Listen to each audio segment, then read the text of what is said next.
સાથે સમાચાર જૂનાગઢથી પ્રાપ્ત થયા છે। જૂનાગઢમાં અવિરત વરસાદને પગલે અંડરબ્રિજમાં પાણી ભરાયા છે। જોશીપરા અંડરબ્રિજ પાણીમાં ગરકાવ થયો। પાણી ભરાતા વાહન વ્યવહાર ઠપ થયો છે।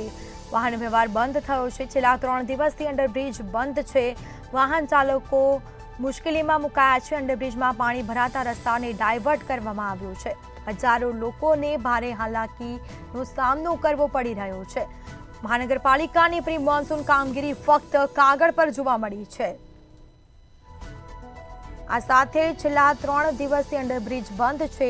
પાણી ભરાતા વાહન વ્યવહાર પણ બંધ થયો છે, જેના કારણે લોકો પરેશાન થયા છે। હજારો લોકોને ભારે હાલાકીનો સામનો કરવો પડે છે, પરંતુ મનપાની પ્રી મોન્સૂન કામગીરી માત્ર ફક્ત કાગળ પર જોવા મળી રહી છે। આ સીધા દ્રશ્યો અંડરબ્રિજ છે તે પાણીમાં ગરકાવ થયો છે,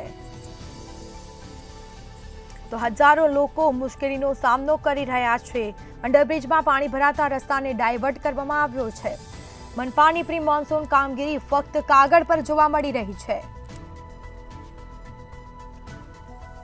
તો જૂનાગઢમાં પણ વરસાદને પગલે અંડરબ્રિજ પાણીમાં ગરકાવ થયો છે। છેલ્લા 3 દિવસથી અંડરબ્રિજ બંધ હાલતમાં જોવા મળ્યો। અંડરબ્રિજ પાણીમાં ગરકાવ થતા રસ્તો ડાયવર્ટ કરવામાં આવ્યો છે। જૂનાગઢ શહેરમાં અંધાધાર વરસાદ વરસી રહ્યો છે, જેના કારણે જે રેલવે અંડરપાસ છે તેમાં પાણી ભરાયા છે।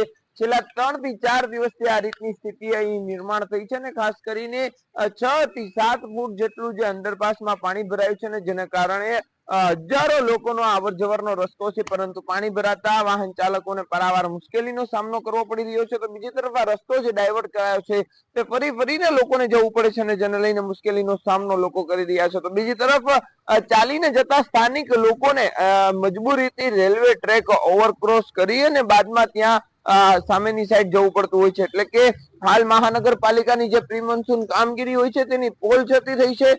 જ્યારે સામાન્ય વરસાદ આવે ત્યારે પણ આ રેલવે અંડરપાસમાં પાણી ભરાતા હોય છે, ત્યારે છેલ્લા 4 દિવસથી આ રીતની સ્થિતિ અહીં છે। કોઈ મહાનગરપાલિકાનું તંત્ર પણ અહીં ન ફરક્યું હોવાનું પણ સામે આવી રહ્યું છે, પરંતુ આ પાણીનો નિકાલ ક્યારે થશે તે એક મુખ્ય સવાલ છે।